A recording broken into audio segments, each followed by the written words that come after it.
Sabar itu ternyata bukan hanya sabar ketika menghadapi ujian, tapi sabar itu ada 3. Sabar dalam taat, sabar dalam meninggalkan larangan, dan yang ketiga sabar menghadapi ujian. Maka yang ketiga saya terangkan sebuah hadis yang singkat. Orang yang mendapatkan ujian, Pak, sesungguhnya pahala mereka besar, walaupun tidak sebesar yang pertama dan yang kedua. Tapi Nabi kemudian menerangkan kepada kita, kelak pada waktu hari kiamat, Allah itu akan membagi manusia jadi 2. Yang pertama, ahlul afiyah, ahlul musibah, ahlul afiyah. Dalam riwayat Ibnu Majah, Rasulullah itu bersabda, manusia nanti ketika dikumpulkan di padang mahsyar dibagi menjadi 2. Ada yang pertama ahlul musibah, yang kedua ahlul afiyah. Ahlul musibah itu siapa? Orang yang di dalam hidupnya diuji terus oleh Allah, sakit, bangkrut, dan lain sebagainya. Ini namanya ahlul musibah. Ada yang kedua, ahlul afiyah. Ahlul afiyah itu jarang diuji, jarang sakit, jarang kemudian mendapatkan musibah dalam hidupnya. Bapak tahu perintahnya Allah pertama kali kepada malaikat, uhsubu ahlul musibah. Hisab dulu ahlul musibah dulu. Yang ahlul musibah dihisab dulu, Pak. Dihisab, ditimbang, lalu kemudian ahlul musibah itu para malaikat berkata, ya Allah, ahlul musibah itu sudah habis. Tinggal dikit dosa-dosanya karena ditebus dengan berbagai macam musibah-musibah yang dulunya engkau berikan kepada mereka dalam kehidupan di dunia. Tinggal dikit saja. Kemudian Allah berfirman, u'tuhum salasan, kasih mereka 3. 1, khairan, kasih mereka surga. 2, afiyah, kasih mereka kekuatan. Kenapa, Pak? Siapapun di antara Bapak dan Ibu di sini yang mendapatkan ujian, pasti kekuatannya berkurang. Sakit, yang dulunya biasa lari 2 kilo menjadi lari 1 kilo. Pasti berkurang. Diganti oleh Allah dengan kontan di akhirat. Kasih mereka kekuatan untuk mengganti kekuatan yang aku ambil ketika aku memberikan ujian bagi mereka di dunia. Dan yang ketiga, mangzilah. Kasih mereka tempat yang tinggi di surga. Tempat itu tidak bisa diraih dengan sholat, tempat itu tidak bisa diraih dengan sedekah, tapi tempat itu hanya bisa diraih dengan orang yang sabar ketika mendapatkan ujian. Dinaikkan itu ahlul musibah ke tempat yang tinggi, sampai ahlul afiyah melihat itu mendoakan kepala mereka ke atas, saking tingginya ahlul musibah ketika ditempatkan oleh Allah. Lalu kemudian ahlul afiyah berkata, ya Allah, kalau setiap dibalik ujian akan mendapatkan kedudukan setinggi itu di surga, dan begitu mudahnya mereka dihisab karena sudah berkurang dosa-dosa mereka, tolong ya Allah, hidupkan kami sekali lagi. Hidupkan kami sekali lagi. Kasih ujian kami. Potong-potong daging-daging kami. Daging-daging kecil dan kami masih hidup. Tidak apa-apa. Selama kami mendapatkan 3 yang kamu berikan kepada musibah ketika di dunia. Tapi tidak ada lagi balik ke dunia itu. Disitulah kita paham, Pak.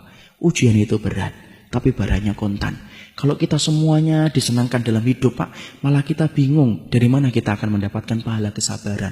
Kalau Bapak punya istri langsung solihah, anaknya langsung hafal Quran, kerjaannya langsung lancar, malah bingung dari mana kita mendapatkan pahala kesabaran.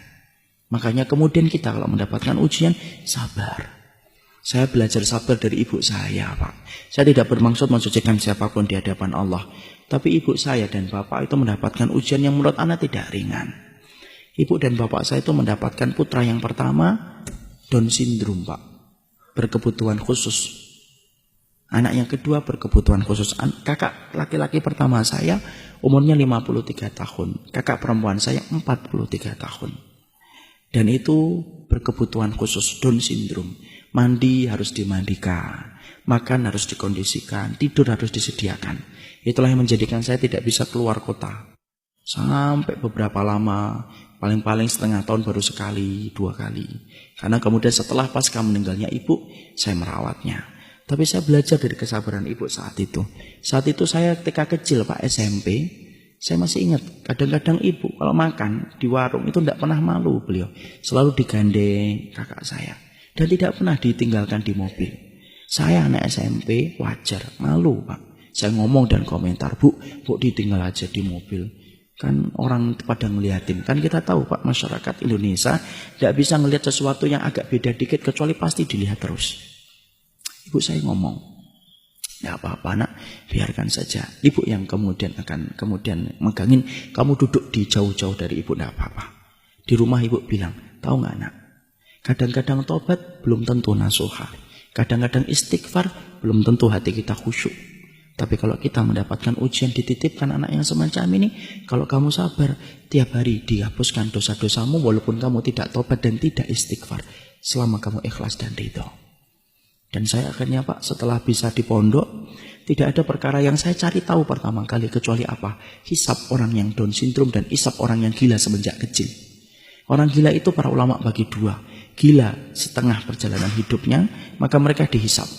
Ada yang gila yang kedua, Pak. Gila dari kecil, Down syndrome dari kecil. Maka mereka itu tidak dihisab oleh Allah. Mereka akan ditanya oleh Allah tentang satu pertanyaan saja. Ata'rifuni, kamu kenal dengan saya atau tidak? Kalau anak-anak itu menjawab, iya kami kenal engkau ya Allah. Langsung Allah masukkan ke surga. Tidak ada hisab salat, tidak ada hisab puasa, tidak ada hisab amal apapun. Karena mereka bukan mukallaf dalam kehidupan di dunia. Makanya saya ingat betul ketika ibu saya pernah nyisirin kakak saya.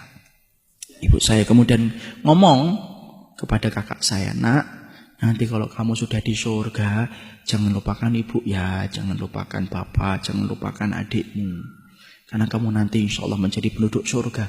Karena Allah cabut kenikmatan sementara di dunia dan pasti Allah balas di akhirat. Kakak saya tidak ngerti apa-apa, ya cuma diusap-usap kepala ibu saya. Dan sampai hari yang terakhir, ibu saya masih memandikan, masih kemudian mengganti bajunya, sampai malamnya beliau terserang dengan jantung. Selama 51 tahun beliau merawat itu. Dan saya belajar di situ apa? Ahlul musibah itu berat, tapi akhirnya manis bagi orang yang ridho dan orang yang ikhlas. Maka siapapun hari ini yang sedang diuji oleh Allah, sabar. Moga-moga Bapak kalau dimasukkan kepada ahlul musibah yang mendapatkan 3, khairon, afiyah dan mangzilah. Tapi kalau mendapatkan ahlul afiyah yang bersyukur sama Allah. Barakallahu fikum.